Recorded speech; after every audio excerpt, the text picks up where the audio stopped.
ನೀವು ನೋಡ್ತಾ ಇದ್ದೀರಾ ಟಿವಿ ವಿಕ್ರಮ. ನಾನು ಸೌಮ್ಯ ಸನಾತನಿ. ನಮ್ಮ ಟಿವಿ ವಿಕ್ರಮದ ಎಲ್ಲಾ ಕಾರ್ಯಕ್ರಮಗಳ ನೋಟಿಫಿಕೇಶನ್ ನಿಮಗೆ ಸಿಗಬೇಕಂತ ಹೇಳಿದ್ರೆ ನಮ್ಮ ಟಿವಿ ವಿಕ್ರಮ ಚಾನೆಲ್ ಅನ್ನು ಸಬ್ಸ್ಕ್ರೈಬ್ ಮಾಡಿ, ಹಾಗೆ ಬೆಲ್ ಬಟನ್ ಕ್ಲಿಕ್ ಮಾಡೋದನ್ನ ಖಂಡಿತ ಮರಿಬೇಡಿ. ಕೊಟ್ಟ ಮಾತು ಇಟ್ಟ ಹೆಜ್ಜೆ ಹಿಂದೆ ಇಡೋ ಜಾಯಮಾನವೇ ಅಲ್ಲ. ಒಂದು ಸಲ ಕಮಿಟ್ ಆದ್ರೆ ಅವ್ರ ಮಾತು ಅವರೇ ಕೇಳಲ್ಲ. ಈ ಎಲ್ಲಾ ಮಾಸ್ ಡೈಲಾಗುಗಳು ಮೋದಿಜಿಗೆ ಸಾಕಾಗೋದಿಲ್ಲ. ನಿಜವಾಗ್ಲೂ ಹಾವು ಕೂಡ 14 ವರ್ಷದೊಳಗೆ ತನ್ನ ಸೇಡು ಮರ್ತು ಬಿಡುತ್ತೋ ಏನೋ, ಆದ್ರೆ ಮೋದಿ ಮರೆಯೋದಿಲ್ಲ.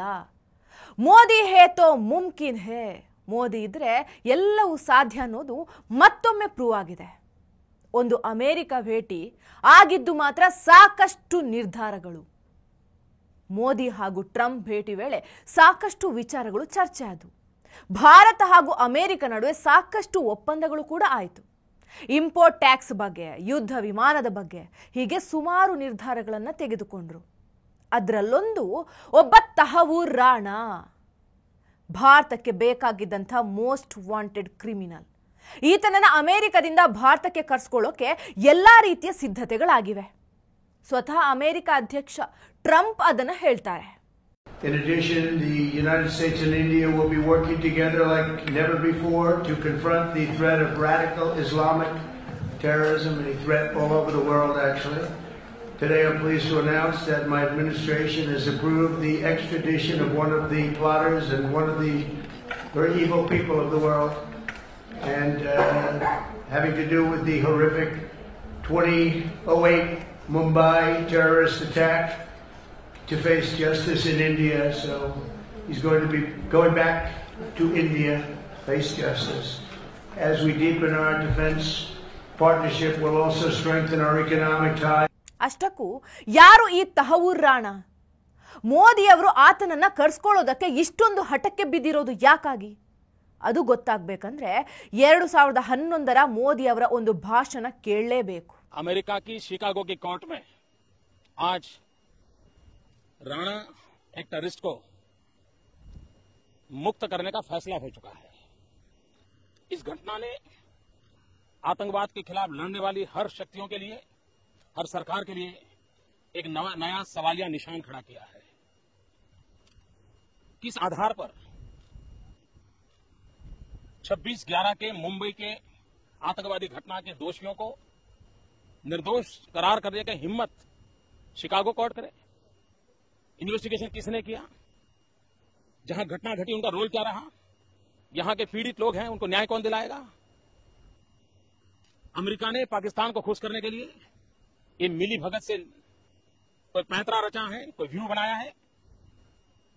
देश के प्रधानमंत्री अमेरिका के मित्र माने जाते हैं, उनके बैठते हुए एक तरफा कार्रवाई कैसे हो रही है?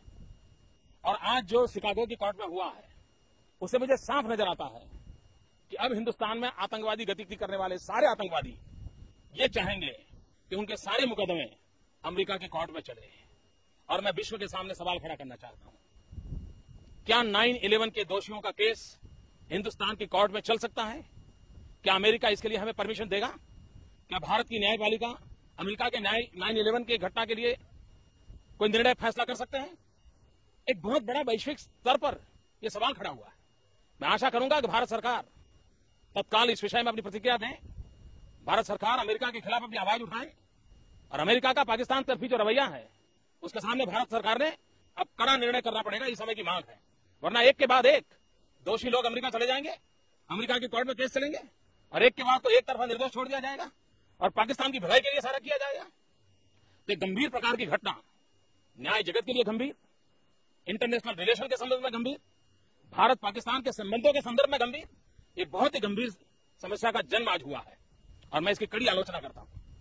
ಇದು ನರೇಂದ್ರ ಮೋದಿ ಅವರು ಗುಜರಾತ್ ಸಿಎಂ ಆಗಿದಂತ ಆಡಿದಂತ ಮಾತು. ಅವತ್ತು ಭಾರತದ ಪ್ರಧಾನಿಯಾಗಿದ್ದು ಮನಮೋಹನ್ ಸಿಂಗ್. ಜೂನ್ 11, 2011ರಲ್ಲಿ ಮೋದಿಜಿ ಅವರು ಈ ಭಾಷಣದಲ್ಲಿ ರಾಣಾನ ವಿಷಯದ ಬಗ್ಗೆ ಕೆಂಡಾಮಂಡಲವಾಗಿದ್ರು. 26/11 ದಾಳಿಯ ಸಂಚುಕೋರನಾಗಿದ್ದಂಥ ಈ ರಾಣಾನನ್ನ ಅಮೆರಿಕದ ಚಿಕಾಗೋ ನ್ಯಾಯಾಲಯ ವಿಚಾರಣೆ ನಡೆಸಿತ್ತು. ಜೊತೆಗೆ ತಹವೂರ್ ರಾಣಾ ಅನ್ನೋ ಭಯೋತ್ಪಾದಕನನ್ನ ಖುಲಾಸೆ ಮಾಡಲಾಗಿತ್ತು. ಆಗ ಗುಜರಾತ್ ಮುಖ್ಯಮಂತ್ರಿಯಾಗಿದ್ದಂಥ ಮೋದಿ ಅವರು ಚಿಕಾಗೋ ನ್ಯಾಯಾಲಯ ಯಾವ ಆಧಾರದ ಮೇಲೆ ಖುಲಾಸೆ ಮಾಡೋ ಧೈರ್ಯ ಮಾಡಿದೆ, ಈ ವಿಷಯವನ್ನ ಯಾರು ತನಿಖೆ ಮಾಡಿದ್ರು? ಭಾರತದಲ್ಲಿ ಸತ್ತಂತ ಅಮಾಯಕರಿಗೆ ನ್ಯಾಯ ಕೊಡಿಸೋರು ಯಾರು ಅಂತ ಪ್ರಶ್ನೆ ಮಾಡಿದ್ರು. ಅವತ್ತು ಅಮೆರಿಕ ಪಾಕಿಸ್ತಾನವನ್ನ ಮೆಚ್ಚಿಸೋದಕ್ಕೆ ಆ ಕೆಲಸ ಮಾಡಿತ್ತು. ಸೊ ಭಾರತ ಸರ್ಕಾರ ತಕ್ಷಣವೇ ಅದಕ್ಕೆ ಪ್ರತಿಕ್ರಿಯೆಯನ್ನ ನೀಡಬೇಕು. ಅಮೆರಿಕದ ಕ್ರಮಗಳ ವಿರುದ್ಧ ಅದು ಧ್ವನಿ ಎತ್ತಬೇಕು. ಪಾಕಿಸ್ತಾನದ ಬಗ್ಗೆ ಅಮೆರಿಕದ ಧೋರಣೆಯನ್ನ ಎದುರಿಸಲಿಕ್ಕೆ ಭಾರತ ಸರ್ಕಾರ ದೃಢ ಕ್ರಮಗಳನ್ನು ತೆಗೆದುಕೊಳ್ಬೇಕು ಅಂತ ಆಗ್ರಹಿಸಿದ್ರು.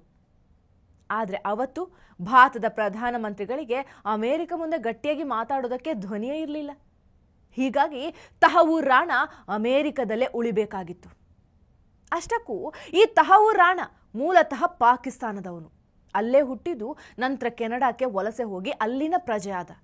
ವೈದ್ಯಕೀಯ ತರಬೇತಿ ಪಡೆದಿದ್ದ ಆತ. ಉತ್ತರ ಅಮೆರಿಕಕ್ಕೆ ಹೋಗುವ ಮುನ್ನ ಪಾಕಿಸ್ತಾನ ಸೇನೆಯಲ್ಲಿ ಕೆಲಸ ಮಾಡಿದ್ದ.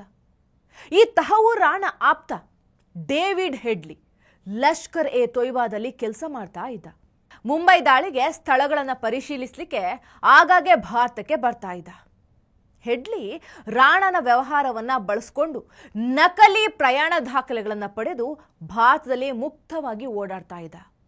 ತಹವೂರ್ ರಾಣಾ ಹೆಡ್ಲಿಗೆ ಹಣಕಾಸು ಮತ್ತು ಲಾಜಿಸ್ಟಿಕ್ಸ್ ಸಹಾಯ ಮಾಡ್ತಾ ಇದ್ದ ಅನ್ನೋದನ್ನ ತನಿಖಾಧಿಕಾರಿಗಳು ಕಂಡುಹಿಡಿದಿದ್ದಾರೆ.